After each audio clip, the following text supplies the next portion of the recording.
عیسیٰ علیہ السلام سولی پر نہیں چڑھائے گئے. کان کھول کر کے سن لو میرے بھائیوں، یہ عقیدہ سمجھ لو. عیسیٰ ابن مریم کے بارے میں جب کسی سے بات کرنا ہو، آپ کو عیسیٰ علیہ السلام کے بارے میں صحیح انفارمیشن ہونی چاہیے. عیسیٰ علیہ السلام سولی پر نہیں چڑھائے گئے. ان کو سولی پر چڑھانے کی کوشش ضرور ہوئی، مگر اللہ تعالیٰ نے ان کو سرکشت آسمان پر اٹھا لیا. وہ اپنے شریر کے ساتھ، اپنے جسم کے ساتھ اور اپنی روح کے ساتھ آسمان پر اٹھا لیے گئے. ان کی جگہ ان کے ایک ہم شکل کو یہودیوں نے سولی پر چڑھا دیا. وما قتلوہ وما صلبوہ، نہ تو عیسیٰ کو قتل کیا انہوں نے، نہ عیسیٰ کو سولی پر چڑھایا. ولکن شبیہ لہ، بلکہ عیسیٰ علیہ السلام کا ایک ہم شکل ان کے سامنے پیش کیا گیا اور اس کو انہوں نے سولی پر چڑھایا. اب ہمارا یہ عقیدہ ہے قیامت کے پہلے عیسیٰ علیہ السلام دنیا میں آئیں گے اور دجال کو قتل کریں گے، اور اسی طریقے سے دنیا میں جتنے سور ہیں سوروں کا خاتمہ کریں گے. اور عیسیٰ علیہ السلام جب آئیں گے اور وہ جہاد کریں گے تو وہ اہل کتاب سے بھی جہاد کریں گے، یہود و نصارہ سے بھی جہاد کریں گے. اور جب عیسیٰ علیہ السلام یہود و نصارہ سے جہاد کریں گے تو ان کو جزیہ کا آپشن نہیں دیں گے. وہ ڈائریکٹ دو آپشن دیں گے، یا تو اسلام قبول کرو یا پھر اس سے جنگ کرو. تو ان کے زمانے میں جزیہ کا آپشن ختم ہو جائے گا. اور اسی طریقے سے عیسیٰ ابن مریم دنیا میں آئیں گے اور کئی سال تک رہیں گے. ان کے دور میں امن اور چین اور سکون رہے گا، اور پھر وہ نیچرل اپنی موت سے ہمکنار ہوں گے. ان کو موت آئے گی اور پھر وہ اللہ تعالیٰ کو پیارے ہوں گے اللہ کے واسطے. یہ ہمارا ماننا ہے. اسی لیے اللہ جب اس واقعے کو بیان کرتا ہے، اللہ کہتا ہے ذالک عیسی ابن مریم قول الحق الذی فیہ یمترون. یہ عیسیٰ ابن مریم ہے، یہ اللہ کے سچے قول ہیں، اللہ کی سچی باطن کے بارے میں ہے جن کے بارے میں لوگ شک و شبہہ کر رہے ہیں. تو حضرت عیسیٰ علیہ السلام کے بارے میں یہ موٹی موٹی بات میں نے سوچا کہ آپ کے سامنے رکھ دوں، تاکہ عیسیٰ علیہ السلام کے بارے میں ایک صحیح وچار دھارا، ایک صحیح نظریہ آپ کے دل و دماغ میں پیدا ہو جائے. اللہ تعالی ہم سب کو حضرت عیسیٰ علیہ السلام، اچھا یہ بھی یاد رکھیے عیسیٰ علیہ السلام کے بارے میں دنیا میں 3 گروہ پائے جاتے ہیں. ایک عیسائیوں کا گروہ ہے جو عیسیٰ علیہ السلام کو اللہ کا بیٹا قرار دیتا ہے، اللہ کے برابر قرار دیتا ہے، وہ بھی گمراہ ہے. اور ایک یہودیوں کا طبقہ ہے جو عیسیٰ علیہ السلام کو برا بھلا کہتا ہے، ان کو حرام کی اولاد کہتا ہے، ان کو نعوذ باللہ زنا کی اولاد کہتا ہے. یہودی بھی حضرت عیسیٰ سے دشمنی میں گمراہ ہوئے، عیسائی ان سے محبت میں گمراہ ہوئے، یہودی ان سے دشمنی میں گمراہ ہوئے. اور ایک طبقہ ایسا ہے جو عیسیٰ علیہ السلام پر ایمان بھی رکھتا ہے، ان کو کے بارے میں یہ عقیدہ رکھتا ہے وہ اللہ کے نبی تھے، وہ اللہ کے پیغمبر تھے، بغیر باپ کے پیدا ہوئے تھے، اور اللہ تعالیٰ نے ان کے ہاتھ میں بہت سارے معجزات دکھائے تھے. اور اس طبقے کو مسلمان کہتے ہیں. ہم اور آپ عیسیٰ ابن مریم کے اوپر ایمان رکھتے ہیں.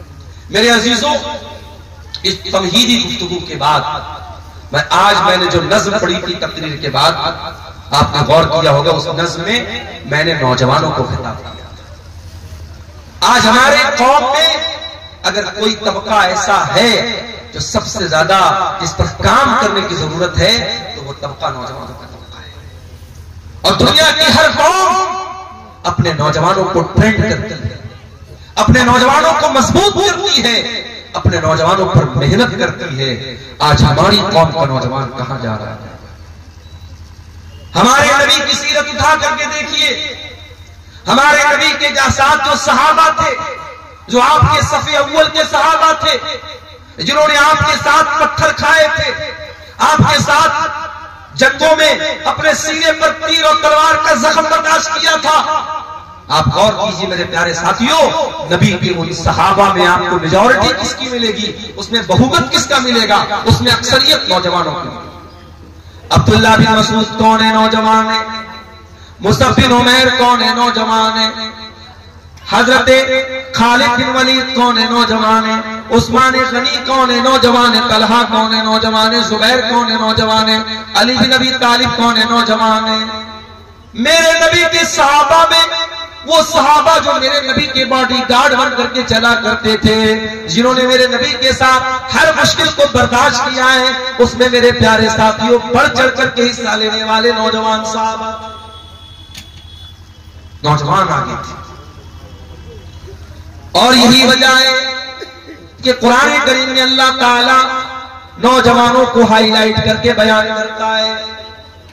پرسوں جمعہ کا دن آنے والا ہے، ہم اور آپ جمعہ کے دن سورہ کہف پڑھتے ہیں. سورہ کہف میں اللہ تعالیٰ نے ایک واقعہ بیان کیا کہ اللہ تعالیٰ کے کچھ بندوں نے ایک مشرک بادشاہ کے دور میں وہ رہتے تھے. جب بادشاہ نے ان کو مجبور کیا اسلام کو چھوڑنے کے لیے, توحید کو چھوڑنے کے لیے, تو ان اللہ کے بندوں نے اپنی توحید کو بچانے کے لیے, اپنے ایمان کو بچانے کے لیے اپنے باپ کا محل چھوڑ دیا, اپنے ماں باپ کی حویلی کو چھوڑ دیا اور ایک گفا میں, ایک پہاڑ کے غار میں جا کر کے سو گئے. اور 309 سال تک اللہ تعالیٰ نے ان کو زندہ صحیح سلامت سلائے رکھا. 309 سال تک وہ سوئے.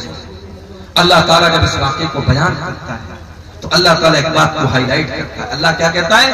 اِنَّهُمْ فِتْيَةٌ آمَنُوا بِرَبِّهِمْ وَزِدْنَاهُمْ هُدًى. اپنے ایمان کو بچانے کے لیے اپنے ماں باپ کو چھوڑنے والے, اپنے ماں باپ کا عیش و آرام چھوڑنے والے, اپنی حویلیوں کو چھوڑ کر کے پہاڑ کی گفا میں جانے والے یہ نوجوان تھے. اللہ نے خاص طور سے ہائی لائٹ کر کے بیان کیا کہ یہ نوجوان تھے. اللہ چاہتا تو ایسے ہی ڈائریکٹ ذکر کر دیتا کہ چند لوگ تھے, مگر اللہ تعالیٰ نے فتیتن کا لفظ استعمال کیا. اس سے یہ پتا چلا کہ اللہ تعالیٰ کو نوجوانوں کا ایمان بہت پسند ہے. آج ہمارے کتنے نوجوان ہیں, ان کو جب نماز کے بارے میں بولو, گناہوں کو چھوڑنے کے بارے میں بولو, ان کی زبان سے ایک ہی لفظ نکلتا ہے, مولانا صاحب یہ جوانی کا دن ہے, ابھی تو میں موج مستی کر لینے دو, کل جب جوانی ختم ہو جائے گی تب ہم عبادت بھی کر لیں گے, روزہ بھی رکھیں گے, نماز بھی پڑھیں گے, گناہوں سے بھی بچیں گے. او میرے پیارے نوجوان ساتھیوں, آذربائیجان سے ایک فلائٹ, ایک ہوائی جہاز اڑتا ہے, جس ہوائی جہاز کے اندر 72 مسافر سفر کر رہے تھے. ہوائی جہاز کے اندر آگ لگ جاتی ہے اور ہوا کے اندر وہ ہوائی جہاز جل کر راکھ ہو جاتا ہے اور 72 کے 72 لوگ ہوا میں جل کر کے مر جاتے ہیں. یہ بھی آج کی نیوز آپ کو بتا رہا ہوں. کیا ان 72 لوگوں میں سارے بوڑھے لوگ تھے؟ کیا سارے 70-80 والے لوگ تھے؟ اس میں 20 سال کے نوجوان بھی تھے, اس میں 2 سال کا بچہ بھی تھا, اس میں 25 سال کی عورتیں بھی تھی. میرے پیارے بھائیوں, جب ہوائی جہاز کے اندر آگ لگ جاتی ہے, اندر کا ویڈیو وائرل ہوا ہے, جا کر کے انٹرنیٹ پر دیکھ لینا. فلائٹ کے اندر جتنے لوگ ہیں وہ مالک کو یاد کر رہے ہیں, وہ مولا کو یاد کر رہے ہیں, وہ اپنے رب کو یاد کر رہے ہیں. ہم نہیں جانتے کون سا ایکسیڈنٹ ہمارے ساتھ ہے, ہم نہیں جانتے کب موت ہمارے سر پر آ کر کے ہماری مہلت ختم کر دے. میرے پیارے ساتھی, کیا آپ اس بات کی گارنٹی لے کے بیٹھے ہیں کہ آپ بڑھاپے تک زندہ رہیں؟ کیوں اپنی جوانی کو غلط کاموں میں گزارتے ہیں؟ میرے پیارے ساتھیوں, ہمیں اور آپ کو ڈرنا چاہیے. یاد رکھو میرے پیارے ساتھیوں, جوانی میں جتنے جذبے کے ساتھ آپ نماز پڑھ لیں گے, جوانی میں جتنی طاقت کے ساتھ آپ حج عمرہ کر لیں گے, جوانی میں جتنے جوش کے ساتھ آپ اللہ کی راہ میں پیسہ خرچ کر دیں گے, اللہ کے دین کے لیے آپ محنت کر لیں گے, کل بڑھاپے میں آپ نہیں کر پائیں. میں نے وہاں مکے میں دیکھا, صفا مروہ کے درمیان صحیح کر رہے تھے ہم لوگ, کتنے بوڑھے لوگوں کو میں نے دیکھا, بوڑھی عورتوں کو دیکھا, بیچاری چلتے چلتے تھک گئی, ہانپنے لگی. کتنے مردوں کو میں نے دیکھا ویل چیئر پر وہ خانے کعبہ کا طواف کوئی کرسی پر لے کر کے کرا رہا ہے ویل چیئر پہ. وہ اس لائق نہیں ہے کہ وہ خانے کعبہ کے قریب جا کر کے اللہ کے گھر کے پاس جا کر کے اپنی باڈی پر, اپنے شریر پہ چل کے وہ خانے کعبہ کا طواف. جوانی ہوتی ہے, لوگ بولتے ہیں حج کر لو, عمرہ کر لو, لوگ نہیں کرتے ہیں. لوگ ٹال دیتے ہیں کہ چلو بڑھاپے میں کر لیں گے, لڑکی کی شادی کے بعد کر لیں گے, مکان بنوانے کے بعد کر لیں گے. میرے پیارے ساتھیوں, اس بات کی کیا گارنٹی ہے کہ کل لڑکی کی شادی کے بعد آپ زندہ رہو گے یا لڑکی کی شادی تک آپ زندہ رہو گے؟ ابھی پرسوں بنارس میں سفر میں نکل چکا تھا, ایک جگہ میں سفر میں گیا ہوا تھا. بنارس میں ایک میت تھی ہمارے اپنے محلے کی, اور ایک امام صاحب کا انتقال. میرے خیال سے 50-60 سال ان کی عمر تھی, بالکل ہٹے کٹے صحت مند. فجر کی نماز پڑھنے گئے اور فجر کی نماز پڑھ کر کے جب واپس گھر پہ آئے ہیں, فالج کا حملہ ہوا ہے, برین ہیمریج ہوا ہے, اور ہاسپٹل لے جاتے جاتے انہوں نے تب اس طریقے کی اچانک موتیں یقین کیجئے ہر ہفتے ہمارے سامنے آتی ہے، ہر مہینے ہمارے سامنے، لیکن ہم بڑے غافل لوگ ہیں۔ کسی مدرسے میں، کسی اسکول میں امتحان کا ٹائم قریب آتا ہے، جو بچہ سال میں کبھی پڑھائی نہیں کرتا ہے، اگر اس کو پاس ہونا ہے، اگر اس کو اگلی کلاس میں جانا ہے، تو وہ نادان بچہ بھی سوچتا نہیں یار سال بھر نہیں پڑھا، چلو کوئی بات نہیں، امتحان آ گیا، ایگزام آ گیا، اب تو تھوڑی پڑھائی کر لوں۔ وہ محنت کرتا ہے، پڑھائی کرتا ہے، اس کو معلوم ہے اگر اب میں نے محنت نہیں کی تو میں پاس نہیں ہو پاؤں گا۔ میرے پیارے ساتھیوں، کیا ہمارا اور آپ کا امتحان قریب نہیں ہے؟ کیا ہم اپنی موت سے قریب نہیں ہیں؟ ہم نہیں جانتے ہمارا وہ امتحان کب شروع ہو جائے گا، موت کب آ جائے گی، ہم نہیں جانتے۔ ہم کتنے نادان ہیں، ہم کو معلوم ہے ہمارا امتحان کبھی بھی لیا جا سکتا ہے، اور ہم کوئی تیاری نہیں کر رہے ہیں۔ اسی لیے اللہ قرآن میں کہتا ہے اقترب للناس حسابهم وهم في غفلة معرضون، او لوگوں تمہارے حساب کا ٹائم قریب آ چکا ہے، پھر بھی تم غفلت کی نیند سو رہے ہو۔ یاد رکھو میرے بھائیوں، 70 سال کی عمر میں آپ نمازی بن بھی جائیں گے، لیکن 20 سال کی عمر میں جو سجدہ آپ کریں گے اللہ تعالیٰ کو یہ سجدہ جتنا محبوب ہے، 70 سال والا سجدہ اللہ کو اتنا محبوب ہے۔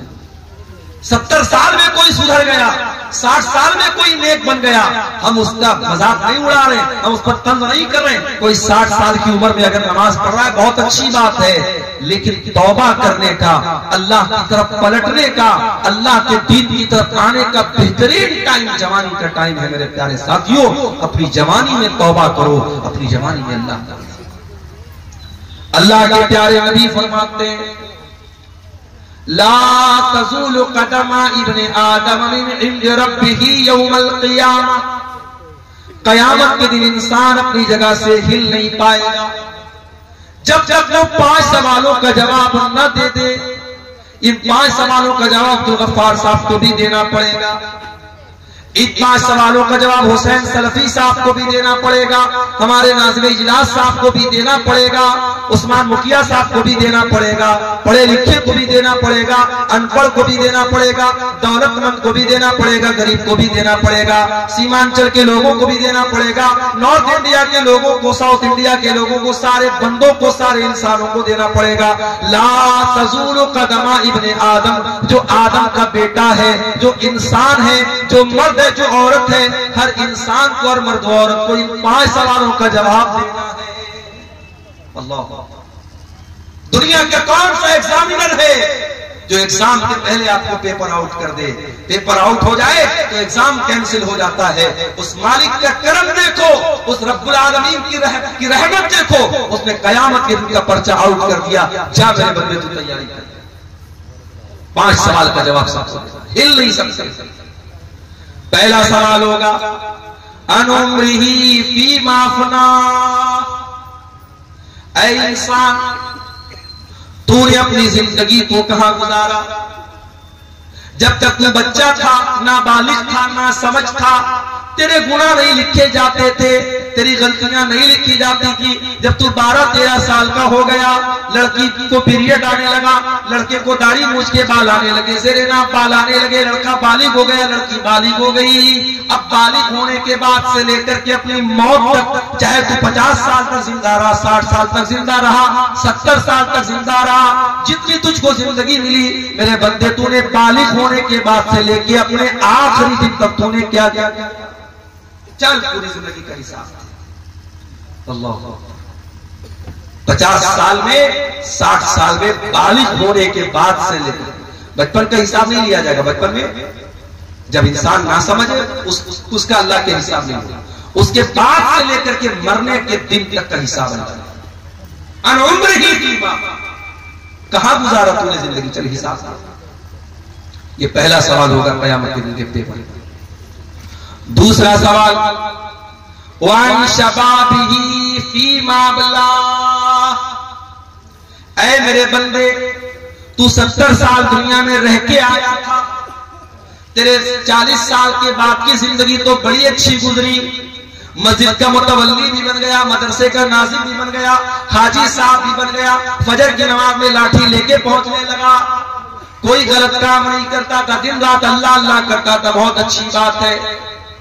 لیکن اے میرے بندے، تو 20 سال سے لے کر کے 40 سال تک کیسا تھا؟ تیری جوانی کہاں گزری؟ تیری زندگی کا سب سے خطرناک پیریڈ کہاں گزرا؟ کہیں ایسا تو نہیں تو شراب پیا کرتا تھا، کہیں ایسا تو نہیں تو زنا کیا کرتا تھا، کہیں ایسا تو نہیں تو گندی موویز دیکھا کرتا تھا، کہیں ایسا تو نہیں تو ناجائز لڑکیوں کے ساتھ چیٹنگ کیا کرتا تھا، کہیں ایسا تو نہیں تو ہوٹلوں میں ناچ گانا دیکھنے جاتا تھا۔ وَعَنْ شَبَابِهِ فِيمَا بَلَّا، میرے بندے تو اپنی جوانی کا حساب دے، تو نے کہاں گزارا اس کو؟ غور کیجیے، ساری زندگی کا حساب الگ ہوگا اور جوانی کا حساب الگ۔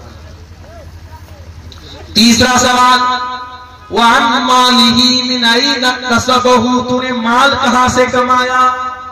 کرپٹو سے کمایا، ڈریم 11 سے کمایا، میٹا اوزون سے کمایا، آن لائن حرام ایپس کے ذریعے کمایا، سٹا بازار کے ذریعے کمایا، جوا کھیل کر کے کمایا، کرکٹ پر سٹا لگا کر کے کمایا، کیسے کمایا؟ یہ بڑا مسئلہ ہمارے نوجوان کا ہے۔ بے روزگاری بڑھ رہی ہے تو ہمارا نوجوان آن لائن جتنے جوا والے اور سٹا والے ایپس ہیں، ہمارا نوجوان بڑی آسانی سے ان کے چنگل میں پھنس جاتا ہے۔ بے روزگاری ہے، کوئی کام نہیں ہے، نوجوان سوچتے چلو یار اچھا ہے، بیٹھے بٹھائے پیسہ ہے، محنت نہیں کرنا چاہتا، کاروبار نہیں کرنا چاہتا۔ میرے بھائیو، آج مسلمان اگر بزنس میں پیچھے ہے تو اپنی کرتوت سے پیچھے ہے۔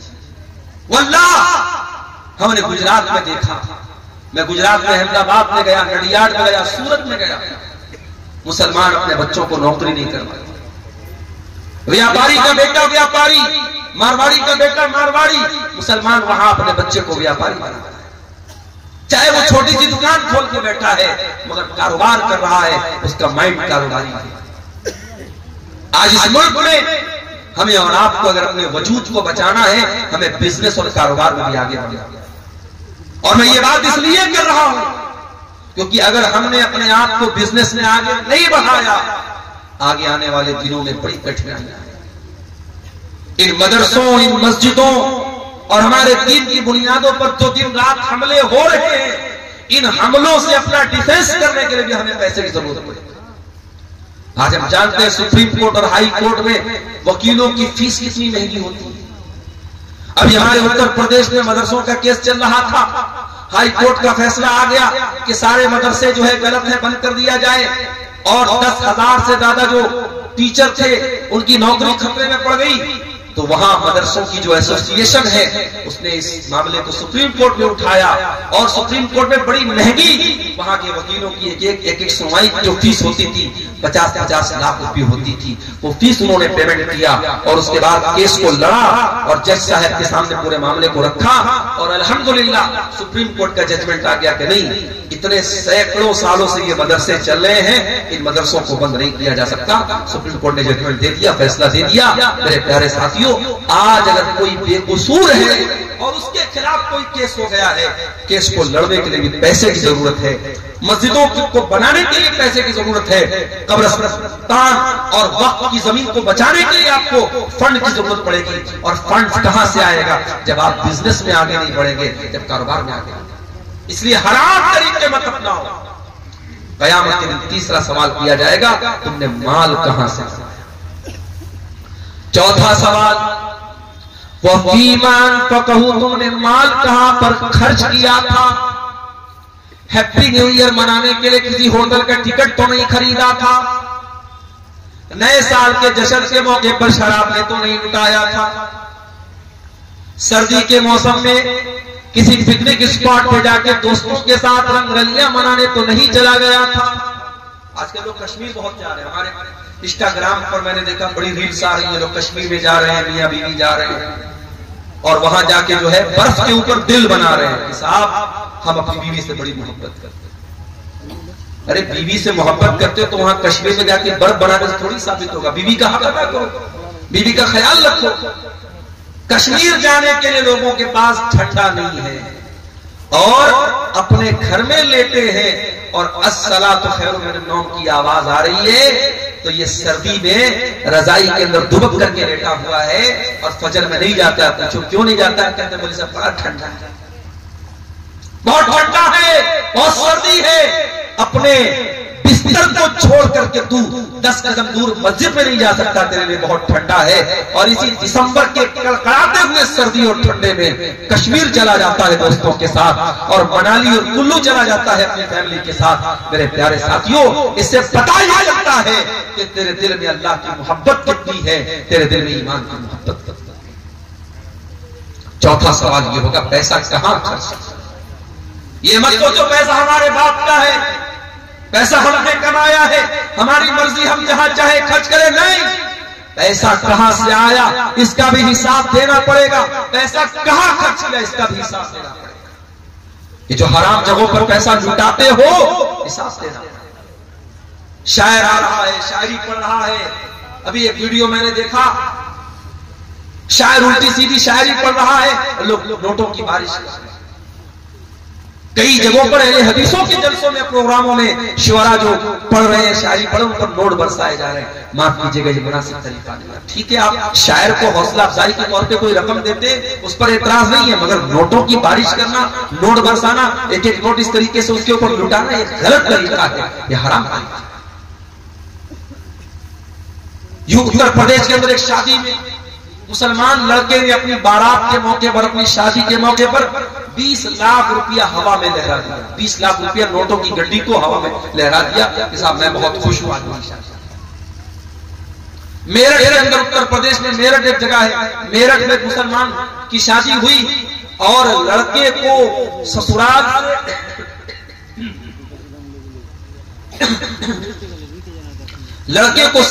سے 2.5 کروڑ روپے کی رقم، اور مولانا صاحب کو نکاح پڑھانے آئے تو ان کو 11 لاکھ روپے کیش. ہمارے یہاں جب یہ نیوز آئی تو ہمارے بہت سارے مدرسے کے ٹیچروں نے کہا کہ چلو اب وہی میرٹھ میں چل کے ہم لوگ نکاح پڑھا. 11 لاکھ روپے نکاح کر دیتا ہے. تو مسلمان پیسہ لٹا رہا ہے بھائی. آج آپ جا کے دیکھ لیں، جتنے کھانے پینے کی دکانیں ہیں وہاں غیر مسلموں کی بھیڑ آپ کو نہیں ملے گی. مسلمانوں کی یہ کباب کی دکانیں، یہ بریانی کی دکانیں، یہ چٹر پٹر سامانوں کی دکانیں کون ملے گا؟ مسلمان ملے گا. ابھی میں کٹیہار اسٹیشن سے باہر دیکھا، کوئی چائے والا تھا، چائے کی دکان پہ وہ چائے بیچ رہا ہے، ہاڈی والی چائے، بڑی مشہور چائے بھائی. اس کی چائے پینے زیادہ نوجوان مسلمان جا رہے ہیں اور چائے بھی پی رہے، ساتھ میں سگریٹ کا دھواں بھی اڑا رہا ہے. دولت اللہ کی بہت بڑی نعمت ہے. اس دولت کا حساب دینا پڑے گا آپ کو. کہاں خرچ کیا آپ نے، کہاں سے آئی یہ دولت، اللہ کو حساب دینا. 5واں سوال کیا جائے گا، وَمَاذَا عَمِلَ فِيمَا عَلِمَ. تو نے جو علم حاصل کیا، ہر سال تیرے مدرسے کا جلسہ ہوتا تھا، تو پریوار کے ساتھ جلسے میں جاتا تھا، عورت بھی جاتی تھی، مرد بھی جاتا تھا. کبھی بنارس سے کوئی عالم آیا، کبھی دلی سے آیا، کبھی کلکتہ سے آیا، کبھی اٹاوا سے آیا. تو نے علماء کے بیانات کو سنا. وَمَاذَا عَمِلَ فِيمَا عَلِمَ. تو نے اس علم کے اوپر عمل کتنا کیا؟ عمل کچھ نہیں، عمل کچھ نہیں. پچھلے سال بھی جو بے نمازی، اس سال بھی بے نمازی. پچھلے سال بھی جو سود کھاتا تھا، اس سال بھی سود کھا رہا ہے. پچھلے سال جو جوا کھیلتا تھا، اس سال بھی جوا کھیل رہا ہے. پچھلے سال جو زنا میں ملوث تھا، اس سال بھی زنا میں ملوث ہے. میرے پیارے ساتھیوں، اگر اتنی تقریروں اور جلسوں کے باوجود اگر آپ عمل نہیں کرتے ہیں، معاف کیجئے، یہ انرجی، یہ پیسہ، یہ سرمایہ، یہ کیپٹل جو لگ رہا ہے ان جلسوں پر، ان تقریروں میں، سب برباد نہ ہو جائے، کہیں قیامت کے دن ہمارے لیے مصیبت نہ بن جائے. کیونکہ اللہ پوچھے گا، وَمَاذَا عَمِلَ فِيمَا عَلِمَ. تو نے جو علم حاصل کیا، اس علم کے اوپر تو نے عمل کیا. مئی جون کا مہینہ آتا ہے، ہم سے گرمی برداشت نہیں. جس کے گھر میں اللہ تعالیٰ نے طاقت دی وہ اے سی لگواتا ہے. جس کے گھر میں استطاعت اے سی کی نہیں وہ کولر لگواتا ہے. جس کے گھر میں کولر نہیں کم سے کم پنکھا چل رہا ہے. ہم سے گرمی برداشت نہیں ہوتی. ہم ٹرین کا سفر کرتے ہیں، ہم کوشش کرتے ہیں اے سی میں سفر کریں. گرمی کے موسم میں ہم سلیپر میں سفر نہیں کر سکتے. میرے پیارے ساتھیوں، کبھی آپ نے سوچا اور غور کیا کہ قبر کی اس 2 گز زمین کے اندر جب آپ جائیں گے، وہاں کون آپ کو اے سی دے گا، وہاں کون آپ کو کولر دے گا، وہاں کون آپ کو پنکھا دے گا؟ اللہ کے نبی فرماتے اگر مرنے والے کا عمل ٹھیک نہیں ہے، اس کا عقیدہ ٹھیک نہیں ہے، اس کی قبر کو اس کے اوپر تنگ کر دیا جائے گا، اس کی قبر کو ٹائٹ کر دیا جائے گا، اتنا ٹائٹ کر دیا جائے گا اس کے بدن کی پسلیاں ایک دوسرے کے ساتھ مل جائیں گی، اور بہت ہی خطرناک قسم کا فرشتہ آئے گا اور ایسی شکل میں آئے گا، بڑی ہیبت ناک شکل میں آئے گا اور ہتھوڑے سے اس کے سر پہ مارے گا اور وہ چلائے گا، وہ مرنے والا جو قبر میں ہے وہ چلائے گا، اور اس کے چلانے کی آواز کو انسان اور جنات کے علاوہ ساری مخلوقات سنیں گی، سارے جانور سنیں گے۔ وہاں اس قبر کے عذاب سے بچنے کی میرے بھائیو ہم نے کیا کیا؟ قیامت کے دن جب سورج 1 میل کی دوری پر ہوگا، گرمی سے لوگ بے حال ہوں گے، پسینے میں ڈوبے ہوئے ہوں گے، اللہ کے نبی فرماتے ہیں سبعۃ یظلھم اللہ فی ظلہ یوم لا ظل الا ظلہ، قیامت کے دن 7 لوگ ایسے ہوں گے جن کو اللہ تعالیٰ اپنے عرش کا سایہ دے گا، اور جس کو اللہ تعالیٰ عرش کا سایہ دے گا اس کو اے سی کی ضرورت نہیں پڑے گی، اس کو کولر کی ضرورت نہیں پڑے گی، اس کو گرمی ہی نہیں لگے گی، اس کو پسینہ ہی نہیں بہے گا۔ سمجھو اللہ تعالیٰ اپنی اسپیشل اے سی دے دے گا قیامت میں، کس کو؟ 7 لوگ۔ نمبر 1 الامام العادل، عدل و انصاف کرنے والا امام۔ امام کس کو بولتے ہیں؟ مسجد میں نماز پڑھانے والا امام یہاں مراد نہیں ہے، امام سے مراد وہ انسان ہے جس کے ہاتھوں میں لوگوں کی بات دور ہو، جو اپنے علاقے کا سرپنچ ہو، اپنے علاقے کا سردار ہو، اپنے شہر کا ذمہ دار ہو، اپنے رعایا کا بادشاہ ہو، اپنے علاقے کا وزیر ہو، جس کے ہاتھ میں حکومت ہو، پرشاسن ہو، ایڈمنسٹریشن ہو، اس کو اللہ کے نبی نے امام کہا ہے، اور امام کی پہچان یہ ہونی چاہیے وہ امام عادل، جس کے ہاتھ میں حکومت ہو وہ کسی کے ساتھ انیائے نہ کرے، اتیاچار نہ کرے، ظلم نہ کرے۔ اگر حکومت ہے اور اتیاچاری ہے، وہ ظالم ہے، اللہ کے واسطے بڑی سخت پکڑ۔ نمبر 2 وشاف النشا فی عبادت اللہ، اور اللہ تعالی قیامت کے دن اپنے عرش کا سایہ اس انسان کو دے گا، اس نوجوان کو دے گا جس کی جوانی اللہ کی عبادت میں گزری ہو، جوانی اللہ کی عبادت میں گزری، جس کی جوانی مستیوں میں، حرام کاموں میں، عیاشی میں نہ گزری ہو، جس نے اپنی جوانی کو اللہ کی عبادت میں گزری۔ شیخ سعدی کہتے ہیں در جوانی توبہ کردن شیوے پیغمبری، وقت پیری گرگ ظالم کی شوت پرہیزگار۔ ارے جوانی میں توبہ کرو، جوانی میں توبہ کرنا اور اللہ کی طرف لوٹ کے آ جانا یہ پیغمبروں کا طریقہ ہے، یہ نبیوں کا طریقہ ہے۔ بڑھاپے میں تو ظالم بھیڑیا بھی شریف بن جاتا ہے، بڑھاپے میں توبہ کر لی تو کون سا کمال کرنا؟ توبہ کرنا ہے تو جوانی میں، نماز کی عادت ڈالنا ہے جوانی میں ڈالو، حج اور عمرہ اگر اللہ نے دولت دی ہے، حج اور عمرہ جوانی میں جا کے کرو، اپنی بیوی کو لے کے جاؤ، جوانی میں کراؤ میرے پیارے ساتھیوں۔ اور جوانی میں جب آپ حج اور عمرہ کریں گے اس کی غلط لذت نہیں کیا۔ اس کے بعد فرمایا وَرَجُلَانِ تَحَابَّا فِي اللَّهِ اجْتَمَعَا عَلَيْهِ وَتَفَرَّقَا عَلَيْهِ، اور 2 لوگ آپس میں محبت کرتے ہو اللہ کے لیے، ملتے ہو تو اللہ کے لیے، جدا ہوتے ہو تو اللہ کے لیے۔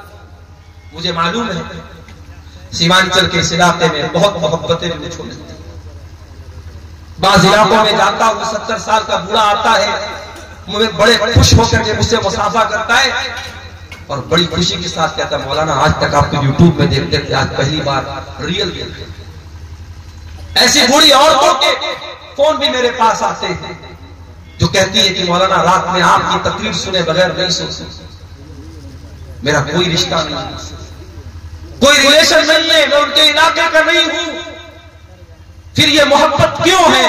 یہ محبت اس لیے ہے کہ کہیں نہ کہیں دل میں یہ بات ہے کہ یہ اللہ کی بات بتا رہا ہے، رسول کی بات بتا رہا ہے، اللہ کی محبت یہ ہمارے اور آپ کے رشتے کو جوڑ رہی ہے۔ 7 دسمبر کو میرا پروگرام تھا رتنی میں، اسی کٹیہار کے رتنی علاقے، مجبوری آ سکتی ہے، مس ہیپننگ آ سکتی ہے، سنیچر کا دن تھا، پروگرام میں نہیں آ سکا، چھٹی نہیں مل پائی. ذمہ داران مجھے آخری دن تک فون کرتے رہے. میں ایک ہفتہ پہلے ان کو بتا دیا میں نے کہ دیکھیے بہت بہت سختی ہو گئی ہے، چھٹی نہیں ملے گی. لیکن پروگرام میں نہیں آ پایا. بعد میں بہت لوگ ناراض ہوئے. لوگوں نے وہاں کمیٹی والوں کو کہا کہ یہ لوگوں نے جھوٹ جھوٹ بات نہیں کی، مولانا سے نام دے دیا. ہم سب کو یہ بات سمجھنی چاہیے. جلسے کے مینجمنٹ کمیٹی کو بھی سمجھنا چاہیے اور عام پبلک کو بھی یہ سمجھنا چاہیے کہ جس مقرر کو ہم بلاتے ہیں وہ بھی انسان ہے. اس کے ساتھ مجبوری آ سکتی ہے، اس کے ساتھ کوئی حادثہ ہو سکتا ہے، اور خاص طور سے اگر وہ انسان کسی ادارے کے ساتھ جڑا ہے، کسی بندھن میں ہے، کسی ملازمت میں ہے، تو پھر اس کے ساتھ اور مجبوریاں بھی ہو سکتی ہیں. ہمیں تمام باتوں کا لحاظ رکھنا چاہیے. محبت کبھی کبھی بہت بھاری پڑ جاتی ہے. اب کہیں میں نہیں پہنچ پایا، جلسے والے جانتے میری مجبوری ہے، لیکن عام پبلک نہیں جانتی. عام پبلک جلسے والوں کو دوشی قرار دیتی ہے، اور وہ لوگ نہیں سمجھتے کہ کسی مجبوری کی وجہ سے مولانا نہیں جان پائے. تو اللہ کے نبی فرماتے کہ دو لوگ جو محبت کرتے ہو اللہ کے لیے، پیسے کے لیے محبت بہت ہوتی ہو، زمین جائیداد کے لیے محبت بہت ہوتی ہو. نیتا جی آتے آپ کے پاس بڑی محبت کی بات کر رہے ہیں. نیتا جی ووٹ لینے کے لیے آتے ہیں، سال بھر ووٹ مل جاتا ہے، پھر 5 سال غائب ہو جاتا ہے. مگر وہ محبت کہ رات میں آپ جب دعا کے لیے ہاتھ اٹھاتے ہیں تو آپ دعا کرتے ہیں، وہ محبت اللہ کی. وہ محبت کی انسان مر گیا. اسی علاقے کے جو بزرگ علماء دنیا سے چلے گئے، آج بھی ہم ان کو یاد کرتے تو ان کے لیے دعا کرتے ہیں. یہ محبت اللہ کے لیے ہوتی ہے. وَرَجُلَانِ تَحَابَّا فِي اللَّهِ، قیامت کے دن اللہ تعالیٰ اپنے عرش کا سایہ ان دو لوگوں کو دے گا جو آپس میں محبت کرتے ہو اللہ کے لیے، ملتے ہو تو اللہ کے لیے، جدا ہوتے ہو تو اللہ کے لیے. وَرَجُلٌ قَلْبُهُ مُعَلَّقٌ بِالْمَسَاجِدِ، اور وہ انسان بھی قیامت کے دن اللہ کے عرش کا سایہ پائے گا جس کا دل مسجد میں اٹکا ہو. ہمارا دل تو موبائل میں اٹکا ہے. 1 منٹ کے لیے موبائل کا چارج ہو جائے ہم بے چین ہو جائیں. کبھی وہ بے چینی نماز کے لیے کیوں نہیں پیدا ہو؟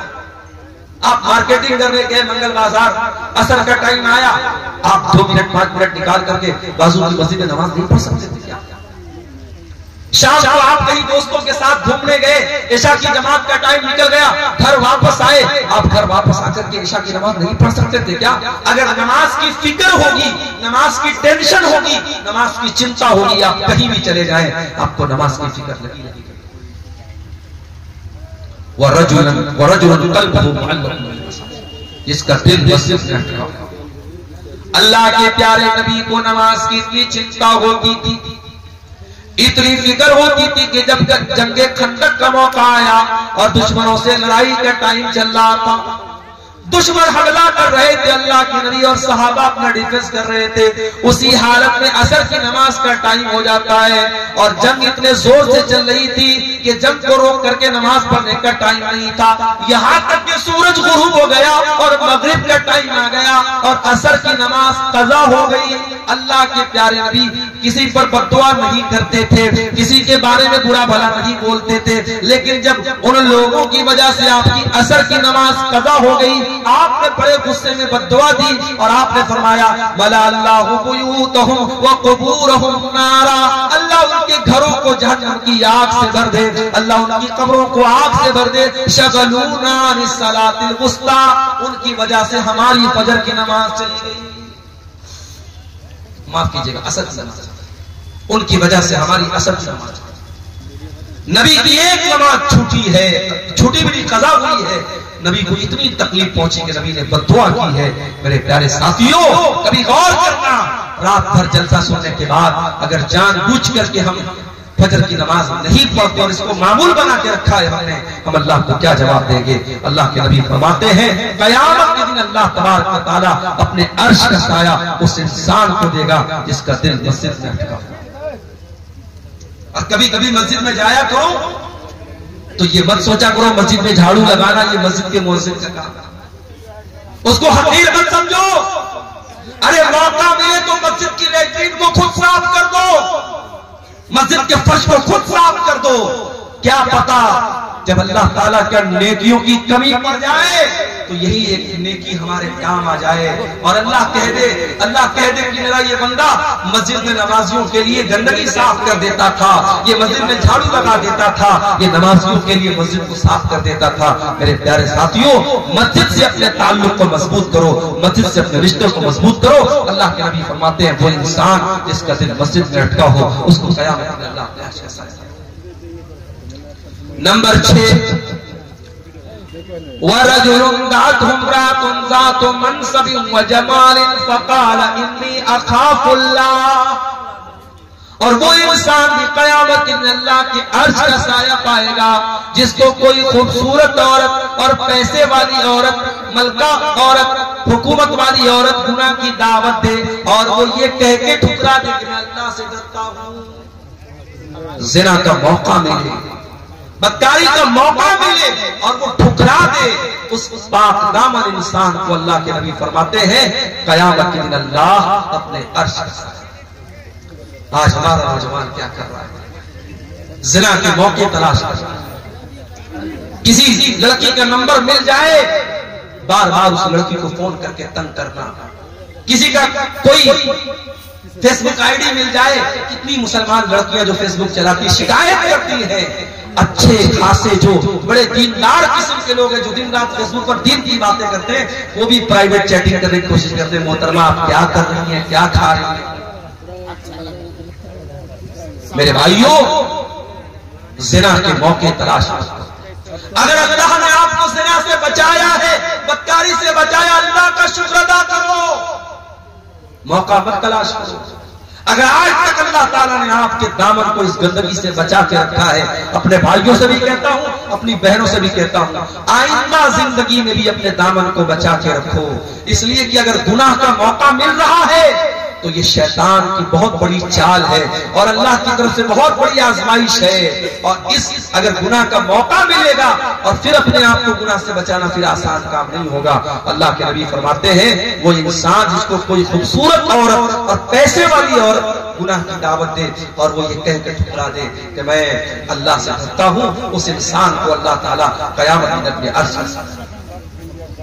اس کے بعد فرمایا وَرَجُلٌ تَصَدَّقَ بِصَدَقَةٍ فَأَخْفَاهَا حَتَّى لَا تَعْلَمَ شِمَالُهُ مَا تُنْفِقُ يَمِينُهُ، اللہ کے عرش کا سایہ اس انسان کو بھی ملے گا جو دائیں ہاتھ سے صدقہ کرے اور اتنا چپکے سے صدقہ کرے کہ بائیں ہاتھ کو بھی پتہ نہ چلے۔ جاڑے کا موسم ہے، ایک انسان کار سے جا رہا ہے، فٹ پاتھ پر ایک غریب آدمی کو دیکھا بیچارہ سردی میں ٹھٹر رہا ہے، وہ اپنے کار سے اترتا ہے اور اپنی جیکٹ اس کو پہنا دیتا ہے، اس کو کمبل اڑا دیتا ہے۔ اس غریب کو معلوم بھی نہیں مجھ کو کمبل اڑانے والا کون ہے، اس امیر کو پتا نہیں میں نے کس کو کمبل اڑایا ہے۔ کوئی کیمرے سے فوٹو بھی نہیں لے رہا ہے، کوئی ایڈورٹائزمنٹ بھی نہیں ہو رہا ہے، کوئی پرچار پرسار بھی نہیں ہو رہا ہے، صرف اس بات کی خوشی ہے کہ یہ کام میں اللہ کے لیے کر رہا ہوں۔ اللہ کے نبی فرماتے ہیں اگر ایسی کوئی نیکی کر کے جائے گا تو اللہ تعالیٰ قیامت کے دن اس کو عرش کا سایہ دے گا۔ آج کل تو غریب کو راشن بھی دیتے تو فوٹو کھینچ کے دیتے، کتنی غلط بات ہے۔ کوئی بیچارہ غریب ہے، مجبور ہے، اس عورت کو راشن کا پیکٹ دے رہے ہو تو اس کا دنیا کے سامنے تماشا بنا اور اس کا فوٹو کھینچ رہے ہو، نہیں ہونا چاہیے۔ نیکی اس کو نہیں بولتے، نیکی تو ایسی ہوتی ہے نیکی کر دریا میں ڈال، نیکی کر کے بھول جاؤ میں نے کس کے ساتھ نیکی، لیکن اب وہ زمانہ ختم ہو گیا۔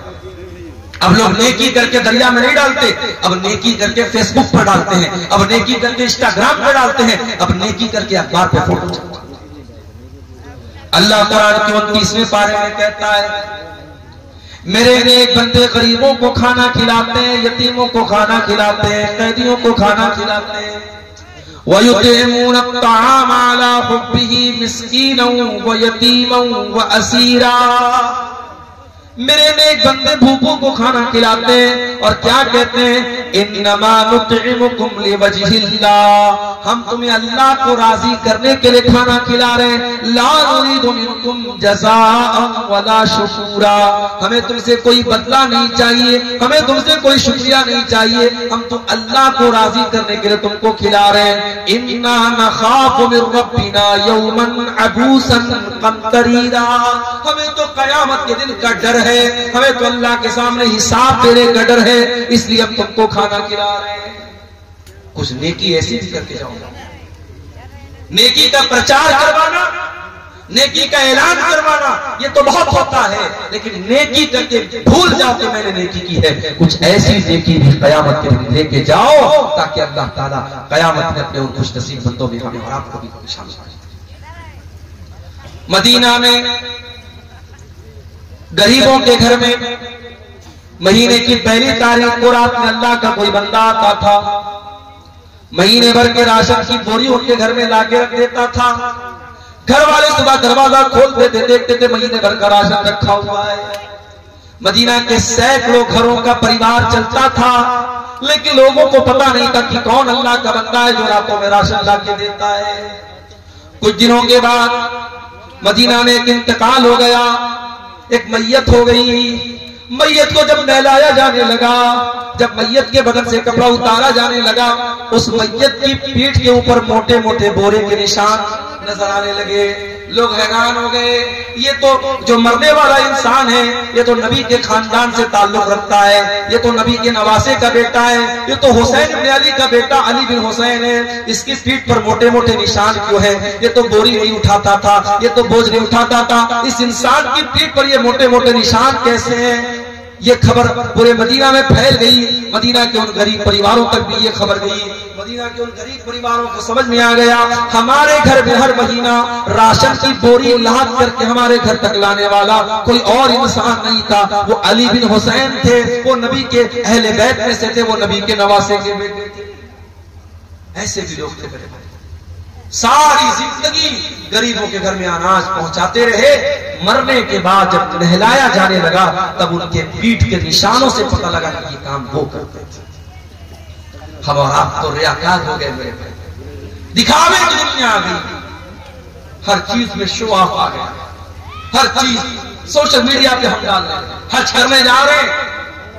میری بیوی کہنے لگی، جب میں عمرہ کرنے گیا، بیوی کہنے لگی کہ ہم لوگ بھی جو ہے جب طواف کریں گے تو آپ اپنا ہاتھ خانے کعبہ پہ رکھیے گا اور میں بھی اپنا ہاتھ رکھوں گی اور دونوں لوگ فوٹو لیں گے۔ میں نے کہا یہ چوچلے بازی مجھ کو پسند ہے، عمرہ کرنے آئے ہو، طواف کرنے آئے ہو، وہاں بیٹھ کر کے بیوی اپنا ہاتھ رکھ رہی ہے، شوہر اپنا ہاتھ رکھ رہا ہے اور دونوں فوٹو لے رہے ہیں تاکہ دنیا کو پتہ لگ جائے صاحب میاں بیوی دونوں ساتھ میں عمرہ کر رہے ہیں۔ تو کیا ہے یہ چوچلے بازی؟ آ گئی لوگ مدینہ کے اندر جا کے نکاح کر رہے ہیں۔